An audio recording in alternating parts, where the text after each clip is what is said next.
Public times में आपका स्वागत है, जिसमें जानेंगे देवरिया की खबरों को। तो चलिए सबसे पहले देवरिया न्यूज़ हेडलाइंस। यूपी 112 परियोजना के अंतर्गत संचालित फ्रेशर कोर्स के उपरांत प्रशिक्षार्थियों को वितरित किया गया प्रमाण पत्र। जिलाधिकारी ने की नगर निकायों के कार्यों की समीक्षा। मुख्यमंत्री नगर सृजन योजना के प्रभावी क्रियान्वयन पर जोर। बिना फसल अवशेष प्रबंधन के चल रही कंबाइन सीज। डीएम की अध्यक्षता में निर्वाचक नामावलियों का विशेष संक्षिप्त पुनरीक्षण के संबंध में राजनीतिक दलों के साथ हुई बैठक। और पराली जलाने की घटनाओं पर सैटेलाइट से हो रही है निगरानी। इन हेडलाइंस को जानते हैं और भी विस्तार से। द जिला प्रशिक्षण इकाई द्वारा यूपी 112 परियोजना के अंतर्गत संचालित 18 दिवस फ्रेशर प्रशिक्षण 14 अक्टूबर से 7 नवंबर तक जनपद के डायल 112 में नियुक्त 21 पुलिसकर्मियों को फ्रेशर प्रशिक्षण दिया गया, जिसमें उप निरीक्षक मुख्य आरक्षी, महिला मुख्य आरक्षी ने प्रशिक्षण प्राप्त किया, जिन्हें यूपी 112 में प्रयुक्त विभिन्न तकनीकों का परिचय, मानव मूल्य, SOS संचार तथा बातचीत कौशल, विवाद प्रबंधन हेतु तार्किक एवं विश्लेषणात्मक दृष्टिकोण, MDT की कार्यप्रणाली, GIS तथा POI, घटना के प्रकार, ATR तथा डिस्पोजिशन कोड, तनाव अभिप्रेरणा, स्वास्थ्य एवं जीवन की प्रबंधन शैली, आपदा प्रबंधन, HRMS, यातायात के नियम तथा प्रबंधन, अग्नि संबंधी मुद्दे, महिला संबंधी मुद्दे आदि महत्वपूर्ण विषयों पर विस्तार पूर्वक प्रशिक्षण दिया गया। प्रशिक्षण के उपरांत सफल प्रशिक्षणार्थियों को क्षेत्राधिकारी नगर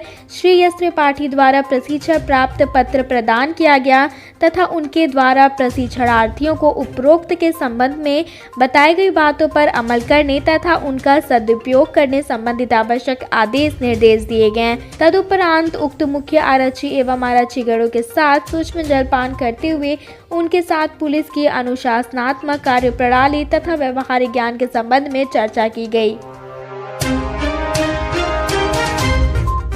खेत में पराली जलाने व बिना फसल अवशेष प्रबंधन के कंबाइन चलाने के 2 प्रकरणों में जिला प्रशासन द्वारा कार्रवाई की गई है। SDM भाटपरानी ने बताया कि परसौनी दीक्षित में पराली जलाते हुए जयप्रकाश गुप्ता पुत्र चंद्रिका गुप्ता को पकड़ा गया। उनसे 2500 रुपए का जुर्माना वसूला गया। नायब तहसीलदार सदर मुकेश वर्मा द्वारा ग्राम धनौती राजडीहा में रामज्ञा पुत्र बुद्धिराम के खेत में बिना फसल अवशेष प्रबंधन के चल रही कंबाइन को थाना अध्यक्ष महुआडी को तत्काल सीज करने हेतु सौंपा गया। उन्होंने बताया कि बिना सुपर स्ट्रॉ मैनेजमेंट सिस्टम अथवा स्ट्रॉ रीपर जैसे फसल अवशेष प्रबंधन यंत्रों के बिना कंबाइन हार्वेस्टर चलते हुए नहीं पाया जाना चाहिए। यह भी निर्देश है कि थाना के माध्यम से तत्काल सीज कराया जाए एवं सीज हार्वेस्टर को तब तक न छोड़ा जाए तब तक कि हार्वेस्टर मालिक अपने स्वयं के खर्चे पर हार्वेस्टर में SMS लगवा नहीं लेता है। जिलाधिकारी जितेंद्र प्रताप सिंह ने जनपद के समस्त नगर निकाय के कार्यों की समीक्षा की। बैठक में उन्होंने नगरीय क्षेत्रों में जन सुविधाओं को प्रभावी रूप से उपलब्ध कराने के संबंध में आवश्यक दिशा निर्देश दिए। जिलाधिकारी ने जनपद के समस्त नगर निकायों को अपने अपने क्षेत्रों में नियमित रूप से फॉगिंग करने का निर्देश दिया। उन्होंने कहा कि वेक्टर जनित बीमारियों को नियंत्रित करने के लिए नियमित फॉगिंग अत्यंत आवश्यक है। इसके अतिरिक्त मच्छर पनपने की संभावना वाले जल भराव स्थलों को भी चिन्हित कर एंटी लार्वा दवा का छिड़काव किया जाए। जिलाधिकारी ने मुख्यमंत्री नगर सृजन योजना के अंतर्गत जनपद में नवस्थापित समस्त नगर निकायों में नगरीय सुविधाएं उपलब्ध कराने का निर्देश दिया। उन्होंने कहा कि नवसृजित नगर निकायों में सीवरेज, पेयजल, पार्किंग चौराहों का सुंदरीकरण, मार्ग प्रकाश, सामुदायिक केंद्र तथा स्कूल स्थापित किए जाने का प्रावधान है। जिलाधिकारी ने अधीक्षण अभियंता विद्युत को नगरीय क्षेत्रों में शासन की नीति के अनुसार बिजली उपलब्ध कराने का निर्देश दिया। इसके साथ ही ट्रांसफार्मर लोकेशन की सफाई, लटकते तारों को दुरुस्त करने तथा जर्जर खंभों को बदलने के लिए निर्देशित किया। 39वीं उत्तर प्रदेश वाहिनी NCC देवरिया द्वारा राजकीय पॉलिटेक्निक देवरिया में संचालित 8 दिवसीय वार्षिक प्रशिक्षण शिविर संख्या 162 के 7वें दिन सोमवार दिनांक 7 नवंबर 2022 को बटालियन के कमान अधिकारी लेफ्टिनेंट कर्नल AK सिंह ने शिविर का दौरा किया। इस दौर के दौरान NCC कैडेट्स ने क्वार्टर गार्ड पर उन्हें सशस्त्र सलामी दी। इसके पश्चात सभी ANO और PI स्टाफ के कमान अधिकारी ने बातचीत की और सभी NCC कैडेट से कैंप में अभी तक हुई गतिविधियों का फीडबैक जाना। कैडेट्स ने उन्हें बताया कि हमने अपने छात्र जीवन में NCC ज्वाइन करके पहली सफलता हासिल कर ली है। अब दूसरी सफलता हमारा सैन्य सेवा में भर्ती होना है, जिस पर लेफ्टिनेंट कर्नल AK सिंह ने कहा कि आप अपने जीवन के निर्धारित लक्ष्यों की प्राप्ति एकलव्य की तरह एकाग्र होकर उसे प्राप्त करने की कोशिश करें।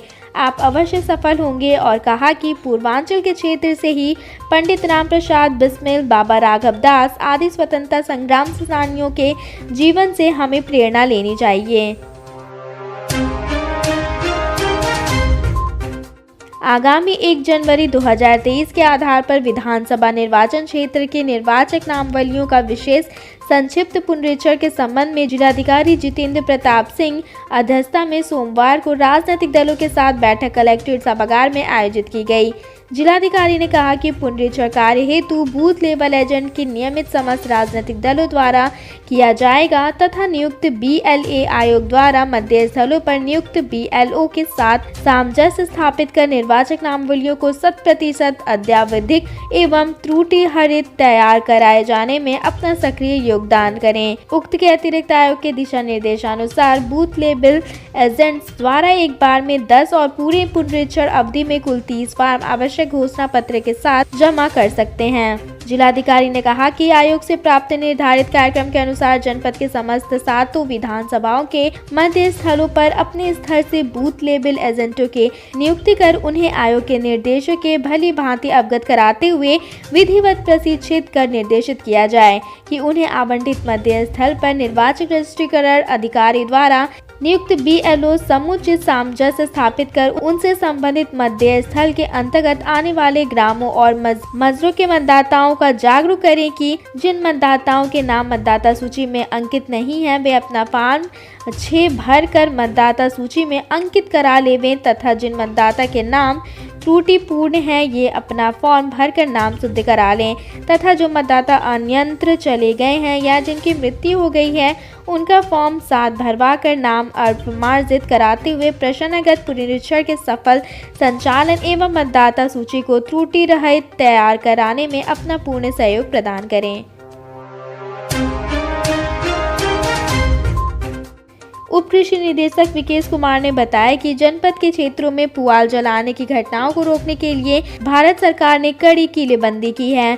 कोई भी किसान खेतों में पुआल जलाने के बाद चालाकी न कर पाए, इसको लेकर विशेष तकनीकी सैटेलाइट के माध्यम से घटना पकड़ लिए जाने की व्यवस्था की गई है। कोई भी किसान खेतों में फसल अवशेष जलाकर पर्यावरण के खिलाफ खिलवाड़ करेगा, उसके ऊपर सख्त से सख्त कार्रवाई की तैयारी कृषि विभाग ने कर ली है। पराली जलाने की घटनाओं से प्रदूषित हो सके पर्यावरण पर जिले से लेकर केंद्र सरकार तक चिंता व्यक्त की जा रही है। प्रदूषित हो रहे पर्यावरण के कारण त्वचा, सांस सहित अनेक प्रकार की बीमारियों का खतरा बढ़ गया है। यहाँ तक कि बहुत लोग संक्रमण का शिकार भी हो रहे हैं। शासन प्रशासन के लिए पर्यावरण को बचाना चुनौती बन गया है। जनपद का कोई भी किसान खेतों में फसल अवशेष जलाकर जिला प्रशासन की आंखों में धूल न झोंक सके, इसको लेकर सैटेलाइट के माध्यम से चप्पे चप्पे पर निगरानी रखी जा रही है। देवरिया की खबरों में बस इतना ही। आपका दिन शुभ हो।